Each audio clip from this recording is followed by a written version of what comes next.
Hi guys, what's up? It is Lavender and welcome back to my channel. Now, I know before anyone says anything, it has been a hot minute since I have posted. I'm aware.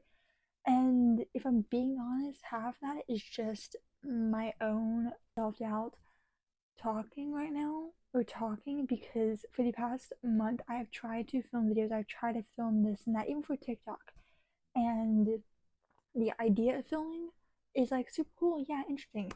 But then actually doing said filming, I get in like this mindset where if it doesn't go how I want it to go in my head, I immediately am like, nope, don't want anything to do with it, not gonna continue filming it, not even gonna try and edit it.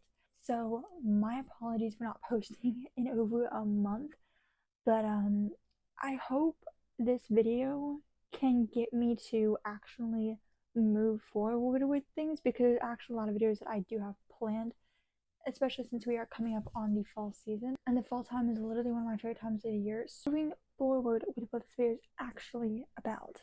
So I decided to put together a fall seasonal TBR.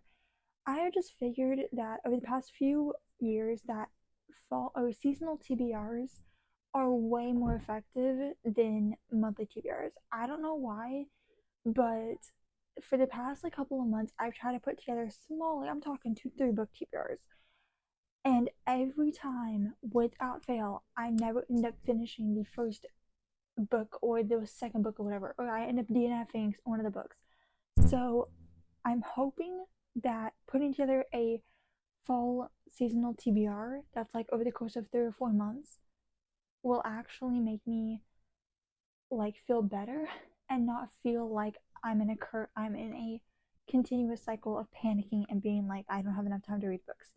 Anyways, with that being said, if you have come here for any sort of full in-depth synopsis or summarizations of what this book or what things are about, this is your sign to go into the rest of the video knowing that there won't be full in-depth explanation. With that all being said, let's get on into this video. So for this first book, it is Paradise Island by Sam and Colby with Gabby Triana. Now, if you are a Sam and Colby fan, you probably have heard of this book. If you aren't, they wrote a book. I picked this book up basically just out of fangirling, and I think this will definitely be one of my Halloween books just because of the whole like what their brand is about kind of situation. These two, Sam and Colby, are headed to an island with their childhood buddies, and they're basically trying to get away from their paranormal investigations and stuff like that. And instead of doing that, they actually, ironically, find themselves at the center of basically their most horrifying mystery. Do I know what that means?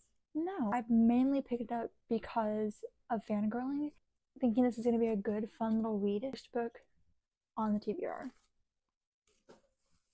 The second book is the second book in a trilogy that I think also has another book with it, but I don't know. And that is Good Girl, Bad Blood. Now, I read A Good Girl's Guide to Murder, I think maybe 2 or so years ago. I think it was my first like mystery book. I'm not really sure what it was entirely about. I think what happened was the main character Pip was basically decided to reopen a case for her, some sort of like essay writing, I guess, and she ended up trying to find out who the killer of two people were, I guess, who were really one was really close to her, and the other, I guess, was like the person's boyfriend or whatever. Basically, in this, she's helping out with a podcast with Ravi. Not a detective, but yet she's trying to help out, cases and whatnot with the podcast. Going missing, and she tries to find who it is because the police won't help. Her solving clues, her kind of trying to get to the main point of the case. Even though she's not a detective anymore, she ends up still finding herself being a detective. I'm really interested to read this because I've heard many great things about this series. I think I just haven't finished it just because I've been so caught up with other books and whatnot that I haven't actually like thought of picking up the second or third book. This also, I think, is a series on Netflix. I'm really interested to see how they turn the book series into a TV show series type of thing. I really hope I am like explaining these things right, because like I said, I'm bad at explaining books if I don't yet read them, but also because a lot of these books, like I said, are in series that I've yet to finish or yet to continue reading. For this third book, it's also in a series, and that is Hand on the Wall by Maureen Johnson. This is the third book in the Truly Devious series, my favorite, but it's a good little fun, quick read, which I feel like is what I need, especially because I feel like I am in the kind of peak of my reading slump, and I don't really like that, especially since it is September and I have yet to even finish one freaking book. But this series is basically following a teenage girl who was at Allingham Academy, and basically she ends up finding some of her friends and peers that are dying, and she's wondering why they're either dying or they're going missing, and no one's really being able to find them. And so, because she thinks that Allingham Academy is cursed or has some sort of bad history behind it, she is trying to find like clues within the school. Don't really know what it's about based on just that. This book, I did read this book pretty much, or read the series, like I said, a year or so ago. This next book is a series that I am dying to get into based off of the reviews that I've seen and also what people have said, and that is The Naturals by Jennifer Lynn Barnes. She also wrote The Inheritance Games, which, funny enough, is the next book, or one of the next books in this TBR. But basically, this book is a series that follows like teenagers trying to solve a crime. It follows a 17-year-old girl named Cassie who has a natural, and kind of piecing together tiny little details to try and figure out why they committed a crime, or if they committed a crime, or why you do the things you do. She gets put in a FBI special program with other teenagers who have the ability she does, to kind of put to kind of piece together crimes that have happened and connect them to people, I guess. Not entirely sure after all that, but I basically heard that this series is a really quick, fun, easy, like gripping series, which is, I feel like, what I need. So moving on from that, the same realm of the author is The Hawthorne Legacy by Jennifer Lynn Barnes.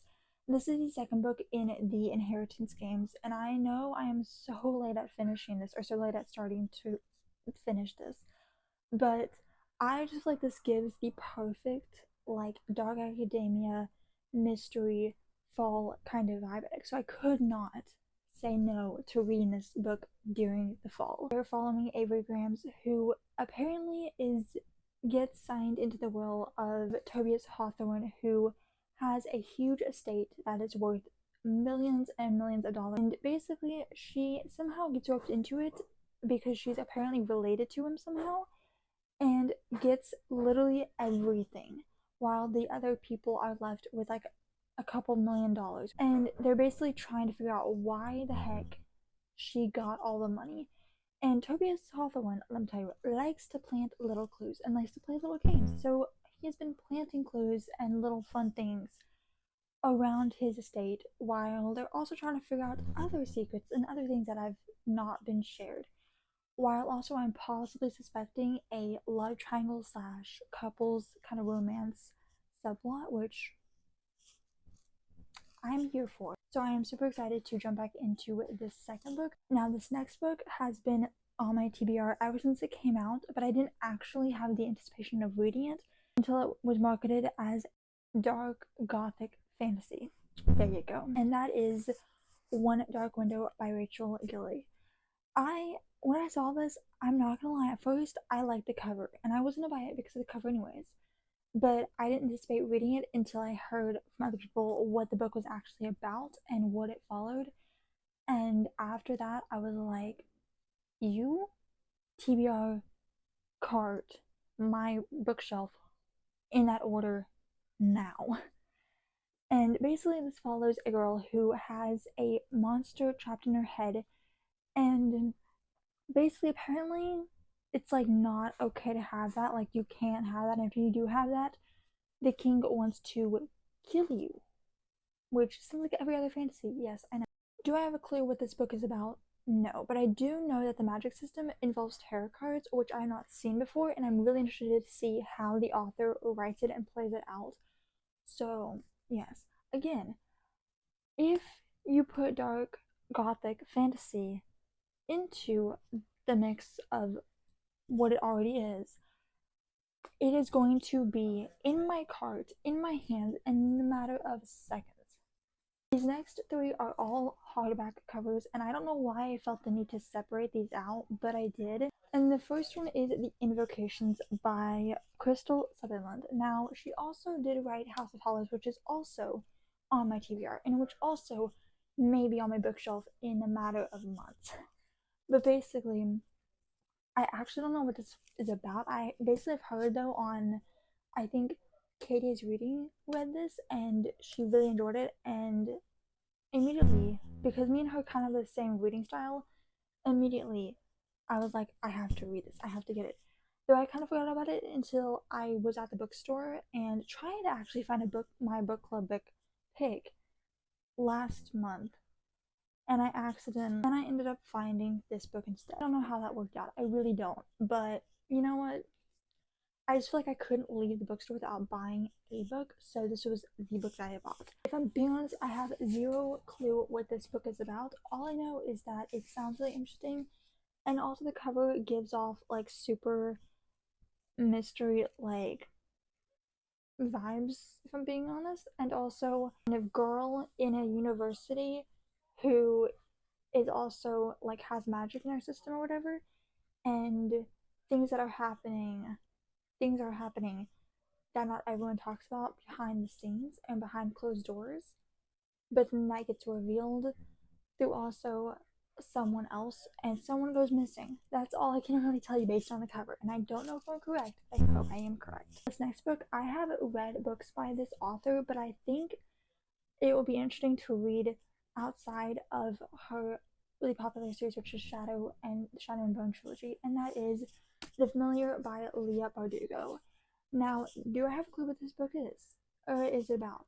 No. All I know is that there's definitely probably some form of magic because duh.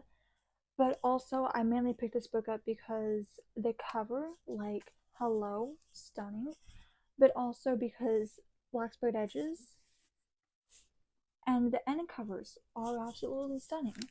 Other than that, I have no idea what this book is about, but I really think it would be interesting to read books outside of this author's other series, aka the Shadow and Bone trilogy, and see how kind of she writes. And not that she writes different, but I feel like outside of a popular series, you're gonna write different and about different things. Duh, that's how books work. And the last book is another quick, fun, kind of not easy read, but a quick, fun read for Halloween, and that is Vampire Forensics by Mark Collins Jenkins. Now, I'm not gonna tell you what this book is about because, duh, it's literally about whole vampire mythology kind of situation. I'm a vampire loving, like, I almost said something else, but I can't say that online if I, want to get monetized at some point. Anyways, but I literally love bats, vampires, anything spooky, anything gothic. I'm really excited to read this because I think I've had spooky on my bookshelf for over a year now, and I keep on telling myself I could not read it until Halloween. And now that it is almost Halloween, I feel like it is perfect. Anyways, that is all for my fall seasonal TBR. Like I said in the beginning, there will probably be more books added onto this, but for right now, this is really all I feel like I can do, especially because, like I said, I am in the peak of my reading slump, and I would very much so like to not be stressing out about how many books I've added onto my TBR. So yeah. But if you haven't read any of these, or are these books are also on your TBR for this fall season, please let me know in the comments down below. Like I said in the beginning, in the intro, I am hoping this will give me the lift off to make more videos because, like I said, it's been a very back and forth. Like, I want to make videos, I have the energy to make videos, but then I start making videos, or then I start editing something, and I'm like, no, hate it, don't like it, go away. So, but